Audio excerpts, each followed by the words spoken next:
पिछले साल जिस मालदीव ने इतना ज़्यादा ट्रोल किया था भाई भारत को और साथ में ये कहा था कि गेट आउट इंडिया, वही मालदीव्स कह लें कि एक बार फिर से भारत के कदमों में झुकता हुआ हम लोगों को दिखाई दे रहा है। और स्पेशली अगर हम लोग बात करें तो पिछले साल जो एक ट्रेंड चला था मालदीव्स ने चलाया था और एक डमी बनाई गई थी पीएम नरेंद्र मोदी की, और उसमें कह लें कि काफ़ी ज़्यादा उनको डिसरिस्पेक्ट किया गया था। और स्पेशली अगर देखा जाए तो इंडिया ने फिर ट्रेंडिंग स्टार्ट कर दी थी कि बाइकआउट मालदीव्स, और बहुत ज़्यादा फ्लाइट्स, होटल्स वगैरह सारा कुछ कह लें कि ख़राब हो गया था मालदीव्स का। आप बिल्कुल देखें, आंखें दिखाने से आंखें झुकाने तक का सफ़र। वही बाइकआउट तभी होते हैं जब आपके पेट में रोटी जाती है, जब आपकी थाली में खाना पड़ा होता है तभी बाइकआउट होते हैं। जब आप भूखे मरने लगते हैं तो बाइकआउट वगैरह हर चीज़ भूल जाती है। और राइट नाउ दुनिया को ये बात समझ आ गई है कि यार 150 करोड़ की अगर पॉपुलेशन है और अगर सर्वाइव करना है तो डेफिनेटली बात है कि उनके साथ अच्छे तल्लुकात रख के ही करना पड़ेगा।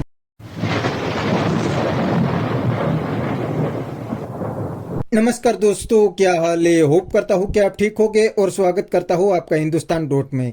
दोस्तों, हाल ही में इंडिया के पीएम मोदी जी ने मालदीव की विजिट की। इस बात से पाकिस्तानी बहुत परेशान है क्योंकि दोस्तों अगले साल मालदीव इंडिया के सामने बहुत उछल रहा था और पूरे मालदीव में इंडिया गेट आउट के ट्रेंड भी चलाए थे। उस टाइम पाकिस्तानी बहुत खुश हो रहे थे, लेकिन दोस्तों एक ही साल के अंदर मालदीव इंडिया के पैर में आ गए है और अब तो मोदी जी का ग्रैंड वेलकम करने लगे हैं और कहते हैं कि हम इंडिया के साथ अच्छे रिलेशन रख के ट्रेड भी करना चाहते हैं।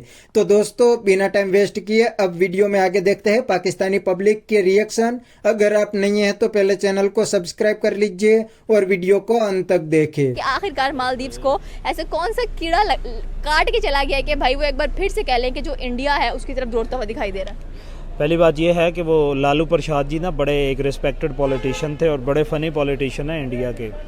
वो ना अटल बिहारी वाजपेयी जी को कहा करते थे कि कभी अपने मुल्क में भी दूबाजी बैठ जाया करो। तो नरेंद्र मोदी जी जो हैं वो भी मुझे लगता है कि अब अभी तक जो है ना उनका वर्ल्ड टूर जो है वो ख़त्म होने का नाम ही नहीं ले रहा। और ये तो हमारा थोड़ा था कि फ़नी एक मोमेंट था। नरेंद्र मोदी यूनाइटेड किंगडम गए हैं और एक बहुत बड़ा मिशन लेके गए हैं। आपने इससे पहले ये पिछले 15 दिनों में जो एक डेवलपमेंट चल रही थे, नेटो की चीफ की तरफ से थ्रेट करना इंडिया को, चाइना को थ्रेट करना, फिर इंडिया को थ्रेट करना कि आपने रशिया से जो है वो पेट्रोलियम मंसूबात जो हैं वो नहीं लेनी, उसका हम आपके ऊपर सैंक्शंस जो हैं वो लगा देंगे। फिर रशिया का यूक्रेन पे एक जो है हमला करना और वो भी मॉडर्न वेपन्स के साथ। ये सारे मामलात जो थे, क्योंकि सैंडविच बना हुआ था इसमें इंडिया जो है।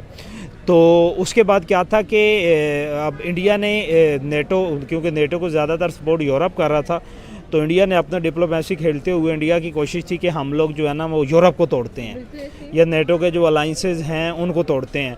तो उसमें ग्री है, आपके पास अर्जेंटीना है और आपके पास जो है हाँ ये 2 कंट्री हैं। इनके साथ वो अटैक गन्स जो हैं आपकी इंडिया के पास जो हैं, अर्जेंटीना के साथ उसकी भी डील हुई है। 80 गन्स की तकरीबन 2 बिलियन की है वो डील है इंडियन करेंसी के मुताबिक। अब यूरोप में से इंडिया ने क्या किया कि ग्रीस जो है वो तुर्की के अगेंस्ट है। तुर्की का और उसका डिस्प्यूट जो है वो चलता रहता है। और तो इस पे क्योंकि इन्होंने कहा कि तुर्की के साथ वैसे भी ज़रा इंडिया की नहीं लगती क्योंकि तुर्की पाकिस्तान को सपोर्ट करता है, इस वजह से उन्होंने कहा कि हम पहले तो यूरोप को तोड़ते हैं, यूरोप को तोड़ने के बाद हम लोग फिर जो है वो नेटो को तोड़ेंगे।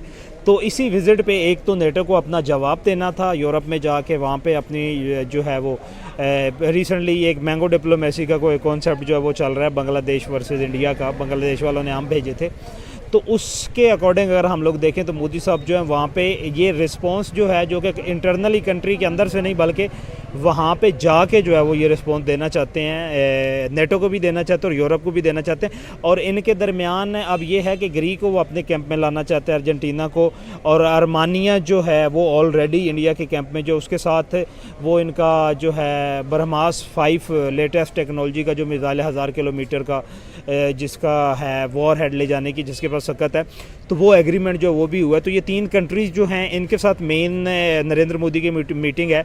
और फिर यूनाइटेड किंगडम का प्राइम मिनिस्टर जो है वो उनका अपना ही है, वो तो ऑलरेडी इंडियन ही है।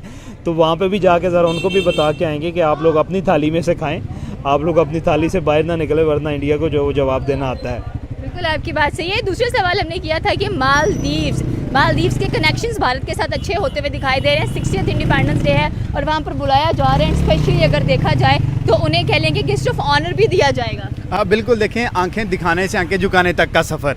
वही बाइकआउट तभी होते हैं जब आपके पेट में रोटी जाती है, जब आपकी थाली में खाना पड़ा होता है तभी बाइकआउट होते हैं। जब आप भूखे मरने लगते हैं तो बाइकआउट वगैरह हर चीज़ भूल जाती है। और राइट नाउ दुनिया को ये बात समझ आ गई है कि यार 150 करोड़ की अगर पॉपुलेशन है और अगर सर्वाइव करना है तो डेफिनेटली बात है कि उनके साथ अच्छे तल्लुकात रख के ही करना पड़ेगा।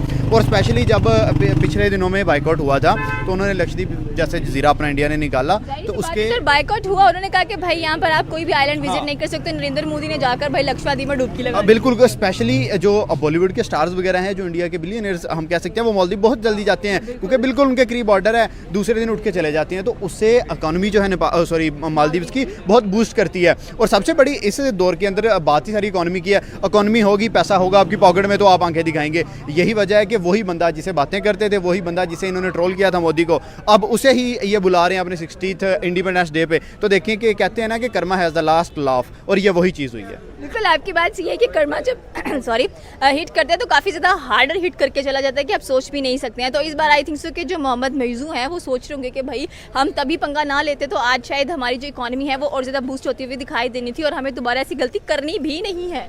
देखिए, ये जो इंडिया के आसपास के कंट्रीज़ हैं ना, जो स्पेशली आप ये कह लें कि मुस्लिम कंट्रीज, पाकिस्तान के साथ तो फिर उनका चलता ही रहता है, बांग्लादेश है, मालदीव है, अफ़गानिस्तान है, ईरान है, ये आप इसमें जब भी देखिएगा ये इंडियन गवर्नमेंट के ख़िलाफ़, ये Indian leader of the house के साथ वो व्हाट्सएवर कोई भी हो सकता है, नरेंद्र मोदी हो सकता है, आने वाला CM योगी आदित्यनाथ हो सकता है, प्राइम मिनिस्टर इंडिया का जो है या राजनाथ हो सकता है, अमित शाह हो सकता है, किसी सपोज़ कोई भी हेड ऑफ़ द स्टेट है या हेड ऑफ़ द हाउस है, तो उसके बारे में जब ये बात करते हैं तो ये अपने इंटरनली अपनी पॉलिटिक्स जो है उसको अब ये कह लें कि पॉलिटिकल ग्लैमरस के लिए इस तरह की बातें करते हैं। अब मोहम्मद यूनुस ने भी पिछले एक पूरा देखें कि एक साल पूरा जो है वो इंडिया के साथ बाजू आजमाने की कोशिश की है, बातें शातें वो करता रहा है, थ्रेटिंग करता रहा है, फिर एंड पे जाके ब्रिक्स की जो मीटिंग हुई थी उसमें जाके फिर टाइम लिया नरेंद्र मोदी से, वो भी 7 मिनट का। उन्होंने 3 रिक्वेस्ट की, तीसरी रिक्वेस्ट पे उनको 7 मिनट का टाइम जो है अनशेड्यूल था, वो उनकी मीटिंग जो थी वो मिली।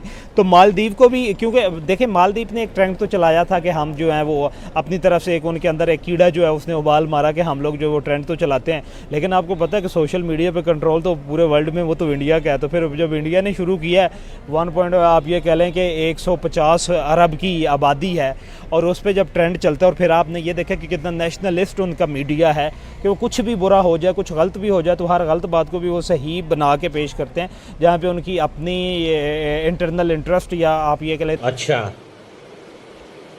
ठीक है। तो दोस्तों ये थे पाकिस्तानी पब्लिक के रिएक्शन, और ये पाकिस्तानी बंदों ने बिल्कुल सही बता दिया कि मालदीव तो क्या, दुनिया की कोई भी कंट्री अब इंडिया के सामने पंगा नहीं ले सकती, क्योंकि इंडिया भी अब सुपर पावर बनने की रेस में आ गया है। आज इंडिया हर सेक्टर में तेजी से ग्रो कर रहा है। इतना ही नहीं, इंडिया की इकोनॉमी भी दुनिया की 4th लार्जेस्ट इकोनॉमी बन गई है। इसीलिए तो दुनिया की कोई भी कंट्री अब इंडिया को इग्नोर नहीं कर सकती। तो दोस्तों ये पढ़े लिखे पाकिस्तानी है, उनको तो पता है कि इंडिया के सामने पंगा लेना बहुत भारी पड़ सकता है, लेकिन दोस्तों ये पाकिस्तान आर्मी और पाकिस्तानी मूल्य कभी नहीं समझेंगे, क्योंकि उनका तो पूरा धंधा इंडिया के नाम पे चलता है। वो पाकिस्तानी जाहिलों को इंडिया के नाम पे बेवकूफ बना देते हैं और बाद में पाकिस्तान को ही लूटते हैं।